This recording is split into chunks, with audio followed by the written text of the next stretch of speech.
Every year there is a list of classic car shows that no blue-blooded enthusiast can miss.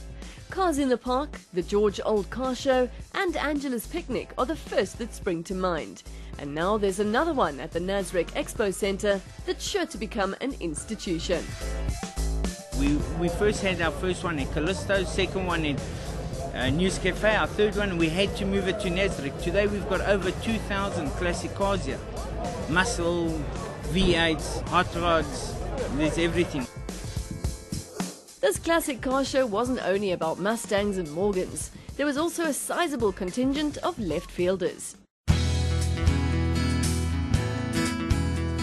This is a 1961 DKW, also called an Auto Union, and she's 1000cc. Due to their performance abilities, the owner used to take the door panels out, remove the seats, and then do streetcar racing with her down the streets of Elliot on Sunday afternoons. Okay, this is a Lancia Fulvia 1.3 Rally S. Well, was basically the first Fulvias that came out. This is a Lincoln Continental 1958 model Mark III. It's got a Ford 7-liter V8 and it goes like a dream. This is a Chevrolet 4.1 1974 model. Very low mileage, completely original, nothing has been upgraded, nothing has been changed so far. Over the course of the weekend, thousands of visitors flocked to the Expo Centre, testament to the fact that old cars are starting to appeal not only to aficionados, but to the general public as well. You know, a lot of this has been brought on by TV itself. You've got Pimp My Ride, you've got chasing classic cars, you've got overhauling, and even the youngsters of today. I mean, you know, these cars are really come back into the market. If you look at all the adverts, whether it be clothing or anything, you can see it's got an old car in it. You know, if you look at most of the music videos, the guys that are buying these cars are from all ages. You know, there's youngsters from school that aspire to have it, and then we've got the older guys that are, I mean, they've had the Porsches, they've had the Ferraris, and now they're buying Mustangs and the Camaros and the Chargers. If pop culture has helped many classic cars rise to fame, it's worth remembering that many of them were already famous in their own right.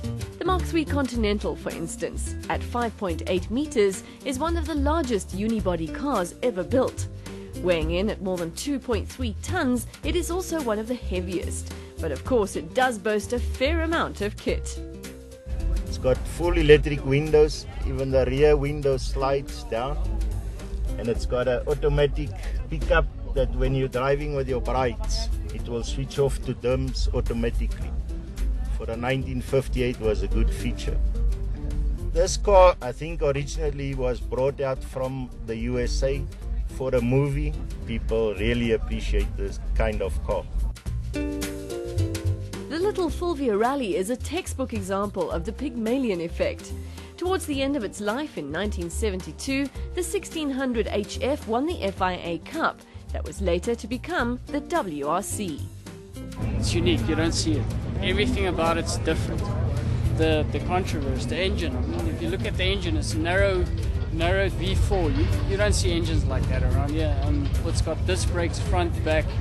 Just everything about the Lancias, it's stunning.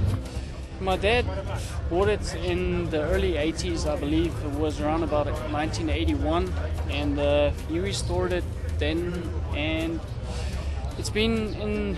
He sold it to my aunt, my mom's sister, in 1989, and they've had it till up to 2008 when I bought it back. This DKW wasn't the only one used for racing exploits. In 1965, it kick-started the career of a local and international racing legend. These cars were made fairly famous in South Africa by one of our top race drivers of that time, Sarel van der Merwe, who became a legend racing these cars around the track. And being a two-stroke, I think it made it even more amazing that he managed to maneuver these cars on the track at that type of speed performance. Unfortunately, DKW stopped producing these cars in the mid-1960s due to one of the coldest winters that they had in Europe, where the carburetors kept freezing up and they seized their motors, and that was the end of two-stroke. South South Africans lapped up the 3.8 and 4.1 Chevys as quickly as the company could produce them, and in 1975 it became the best-selling six-cylinder car in the Republic. I don't drive it regularly. I respect it, you know. I drive it occasionally. When driving this car, it attracts a lot of people, you know. It's no longer a car that you can see on the road most of the time. You can just imagine a 1974 vehicle being driven currently now in a very, very good conditions. Then you can just imagine that, you know. It's just a pure pleasure. The good news for those who missed out on the show is that you won't have to wait until October to feast your eyes on this giant gathering of old cars. On our 3rd of March, on our next Classic Car Show, we're going to take the whole of Nasrec. Well, what we also want to do is, we want to turn this into a SEMA show, so where you'll have, you'll have the parts, you'll have the paint companies, and we'll do it properly, do it big.